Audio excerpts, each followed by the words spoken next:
मैं श्री राजीव गांधी जी की सुपुत्री इंदिरा जी की पोती और राहुल गांधी की बहन सोनिया गांधी जी की लड़की, इतना ही आप कह सकते हो। पूरे परिवार के त्याग इतिहास से हमारा पूरा इतिहास लिखा हुआ है, इंदिरा जी से लेकर और राजीव जी से। देखिए, आज मेरे को इस बात की वो है, आज प्रियंका जी यहाँ आई है, हम स्वागत करते हैं। जहाँ तक मेरा सवाल है, मैंने तो सदैव राजीव गांधी जी से ही प्रेरणा लेके राजनीति में आगे बढ़ा, उनके आशीर्वाद से इस बात में मेरे बहुत खुशी है।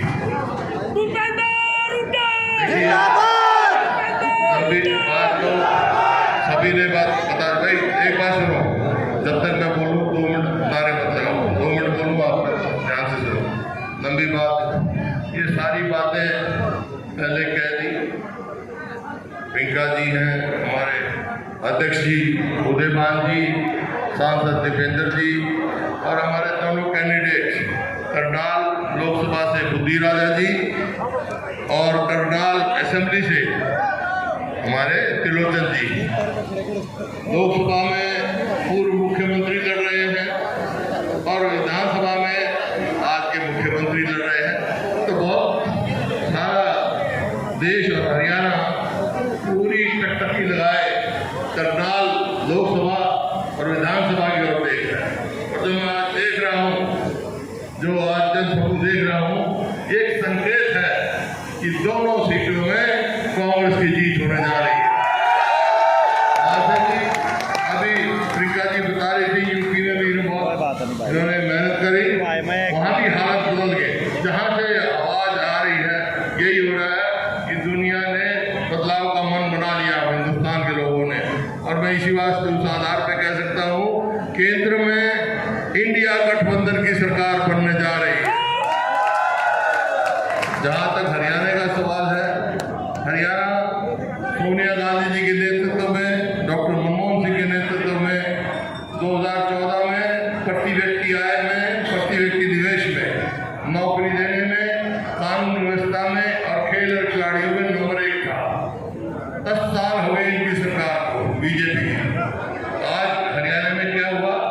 बेरोजगारी में नंबर 1 है, महंगाई में है, रोज फिरौतियां मांगी जा रही है, अपराध में है और खेल और खिलाड़ियों को जो पता है हमारी बेटियों किस प्रकार से जिन्होंने देश में हमारा नाम ऊंचा किया, घसीटा गया, तो आज सबने मन बना लिया है। यहाँ पर आप बाकी बातें तो हमारे प्रियंका जी कहेंगी, मैं तो एक ही बात कह सकता हूँ, पानीपत ऐतिहासिक जगह है और यहीं पर जब राहुल जी भारत जोड़ो यात्रा से गए तो यहीं हमने बड़ी भारी पब्लिक मीटिंग सुबह हुई थी उस दिन और बहुत लोग आए थे। उस दिन से एक माहौल बदलना शुरू हुआ था। ये ही ऐसी जगह है पानीपत, जो पानीपत में जीतता है वही दिल्ली राज करता, भाई वही दिल्ली जाता है। क्या आप देखो इतिहास में आज प्रियंका जी यहाँ आई है, मैं समझता हूँ ये किला फतेह करके इंडिया अलायंस की सरकार केंद्र में बनेगी। मैं इनका तहे दिल से स्वागत करता हूँ। बाकी बातें यही बता देंगी क्या क्या करेंगे, इन्हीं शब्दों के साथ बहुत बहुत धन्यवाद। उनसे अनुरोध है कि अपने इन कार्यकर्ताओं को अपना संदेश दें। श्रीमती प्रियंका गांधी जी।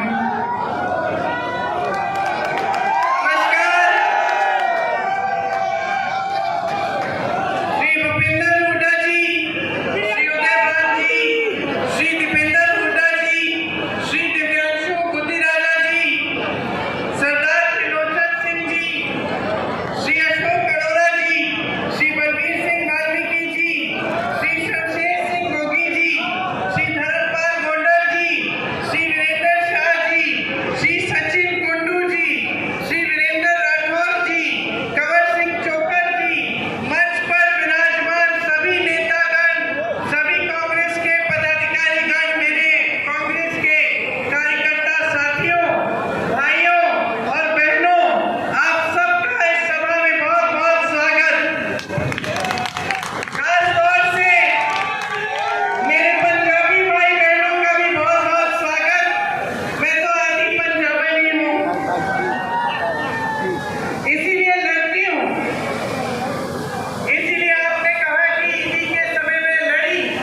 किसान तब कर्ज देता है जब अपने नौजवान बच्चों को शिक्षित कर रहा है, ट्यूशन की फीस भरनी है और पैसे नहीं है क्योंकि कमाई नहीं है।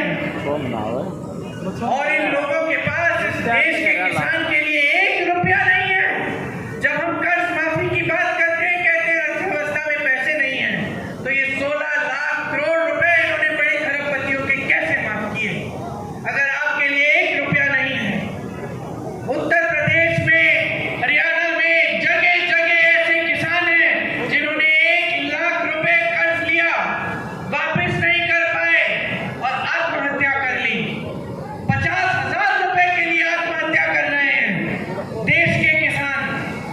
और मोदी जी के पास ना उनके लिए समय है, ना उनके लिए 1 पैसा उनके कर्ज को माफ करने के लिए। ये परिस्थितियां बनी है।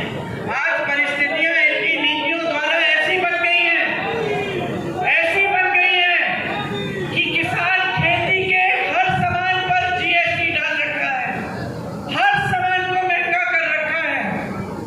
न्यूनतम समर्थन मूल्य, इसकी बात होती है सिर्फ, आपको कभी नहीं मिलती।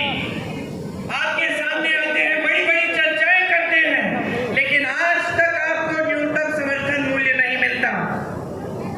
आप कर्ज उठाते हैं, कर्ज माफ नहीं होता।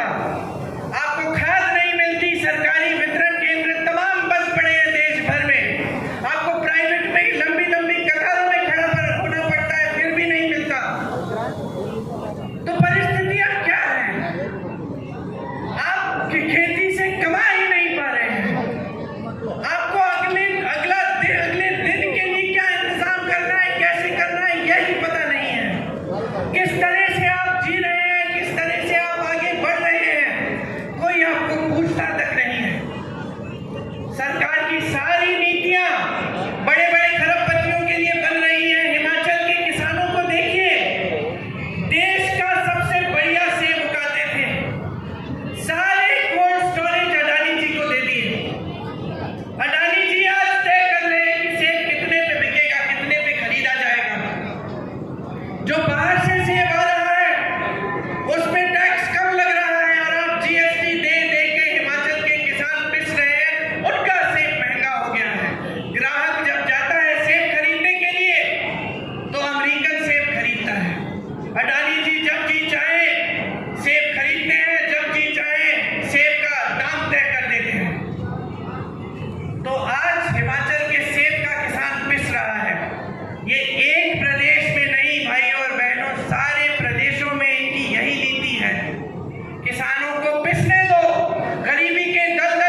काम नहीं रह गया कि दुष्कर्म होता है, गलत काम होते हैं, तो मोदी जी कहाँ छुप जाते हैं? ओलंपिक की मेडल लाई तो मोदी जी ने चाय पे बुलाया, अपने घर बुलाया, फोटो खिंचवा दी, सारी टीवी ने दिखाया कि मोदी जी है तो मुमकिन है, मोदी जी नहीं होते तो हमें मेडल ही नहीं मिलता।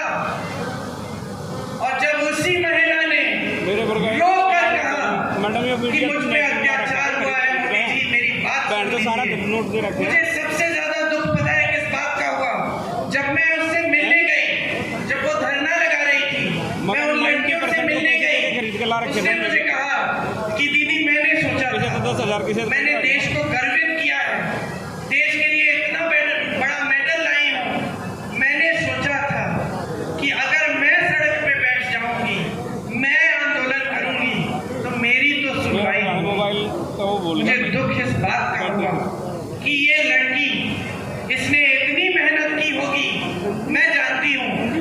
मेरी बेटी ने हरियाणा के लिए बास्केटबॉल खेला था, तो मैंने अपनी बेटी को एक गांव में, सोनीपत में किसी गांव में स्कूल था, उसमें कैंप में भेजा था, सर्दी का समय था। मेरी बेटी रोज शाम को मुझे फोन करती थी, रोती थी कि बहुत मुश्किल है मम्मी, बहुत मुश्किल है। और मैं उसको बताती थी, बेटा देखो गांव की लड़कियां कैसे मेहनत कर रही हैं, और उसने भी मेहनत की, प्रेरणा ली गांव की बच्चियों से, क्योंकि गांव की बच्चियों को हम देख देख के हमारी आंखों में आंसू आते थे। जब ये लोग नेशनल्स खेलने के लिए गए, जब ये नेशनल्स खेलने के लिए गए, तो सारी बच्चियां इकट्ठी गई, मेरी बेटी भी थी उसमें शामिल, मैं भी गई थी, और साथ में जो जितनी भी गांव की बच्चियां थी, जो सुबह 3-3, 4-4 बजे उठ के मेहनत करती थी, पसीना बहाती थी।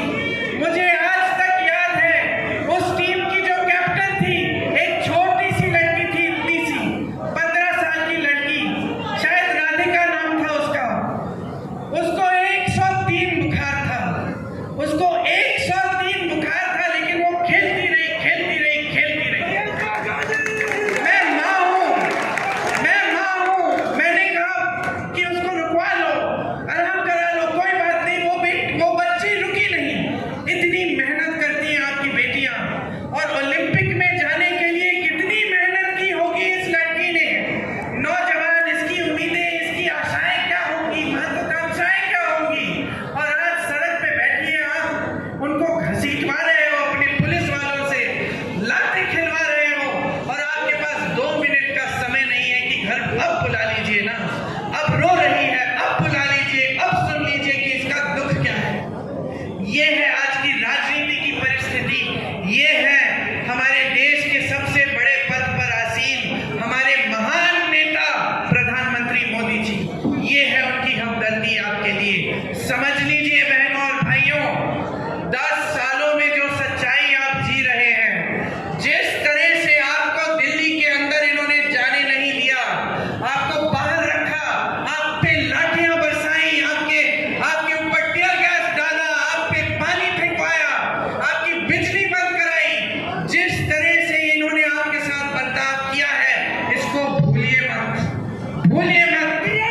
10 सालों से आप देख रहे हैं, बड़ी बड़ी बातें मंच पे, देशभक्ति की बातें। मैं पूछना चाहती हूँ, कौन है वो देशभक्त जो इस देश को, इसकी आत्मा को नहीं समझ पाया, जो इस देश के किसान का आदर नहीं कर पाया? कौन है वो देशभक्त? नरेंद्र मोदी जी हैं? मुझे तो नहीं लगता। जिसने इस देश के किसानों को देशद्रोही कहा, इस देश के शहीदों को देशद्रोही कहा, मुझे तो नहीं लगता। याद करिए वो दिन जब आप पर लाठियां बरसाई। अपनी सच्चाई को ठीक तरह से समझिए। आप जो टीवी पे देख रहे हैं कि देश की बड़ी तरक्की हो रही है, ये तरक्की आपके जीवन में नहीं दिख रही है। आज आप इतनी कठिनाइयों का सामना कर रहे हैं क्योंकि इस सरकार ने आपके लिए नीतियां नहीं बनाई। हाँ जी रविंदर, इस सरकार ने सिर्फ अपने बड़े बड़े खरबपतियों के लिए अपनी नीतियां बनाई हैं। ये सच्चाई है इस देश की, आज सच्चाई है इस देश के किसान का खून पसीना जो इस धरती में रोज गिर रहा है, लेकिन इसकी कोई सुनवाई नहीं है। भिजा दो पानी तो भिजा दो। सच्चाई मजदूर की है जो भटक रहा है रोज रोज दिहाड़ी ढूंढने के लिए। दिहाड़ी मिलती नहीं है, काम मिलता नहीं है। मैं उसको रमेश सच्चाई है देश के नौजवान की जिसके लिए अग्निवीर जैसी योजना ले आए, उसे बोल ही दो जिसको आपको बेरोजगार रखने की साजिश है। वो ले जाएगा। क्योंकि अगर रोजगार मिल जाएगा, अपने पैरों पे खड़ा हो जाएगा, शिक्षित हो जाएगा, तो फिर इनकी राजनीति को नकार देगा। क्योंकि इनकी राजनीति सिर्फ और सिर्फ बहकाने वाली राजनीति है। इनकी राजनीति सिर्फ और सिर्फ सत्ता लेने की, हर कीमत पे सत्ता लेने की राजनीति है। देखिए, आपने इनकी बातें सुन ली हैं। आज ये इतने अहंकारी हो गए हैं कि ये कह रहे हैं अगर हमें 400 सीटें मिलेंगी तो हम संविधान को बदल डालेंगे। ये कौन होते हैं संविधान को बदलने वाले? ये संविधान आपका है, ये संविधान इस देश का है, ये संविधान इस देश के किसानों, गरीबों, इस देश के हर वासी का है। इस संविधान पर आंच नहीं आने देंगे हम। इसीलिए आप समझ लीजिए, इन्होंने सिर्फ और सिर्फ 10 सालों में लोकतंत्र को कमजोर करने का काम किया है। हर स्तर पे न्यायपालिका को, मीडिया को, जहां जहां से लोकतंत्र मजबूत होता है, संसद को, हर जगह से इन्होंने कोशिश की है कि लोकतंत्र कमजोर हो जाए। अब ये आखिरी बात भी बोल दी इन्होंने कि इनको मौका मिले तो संविधान बदल देंगे। संविधान से आपको इस वोट का अधिकार मिलता है, आपको भोजन का अधिकार मिलता है, शिक्षा का अधिकार मिलता है, आरक्षण का अधिकार मिलता है। संविधान आपका सुरक्षा कवच है। समझ लीजिए गहराई से इस बात को, क्योंकि इनका कोई भरोसा नहीं है। जो किसानों पर इस तरह से वार कर सकता है, जो वार इन्होंने 10 सालों से किया है, वो कुछ भी कर सकता है। इन पे भरोसा नहीं कर सकते। आप इस बात को गहराई से समझ लीजिए। इनकी पूरी राजनीति 36 कौमों की एकता को तोड़ने की राजनीति है। और कांग्रेस की पूरी राजनीति कन्याकुमारी से लेकर कश्मीर तक और मणिपुर से लेकर मुंबई तक, जहां जहां मेरे भाई राहुल गांधी पैदल चल के हजारों किलोमीटर चले हैं, कांग्रेस की राजनीति यही है। देश की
जो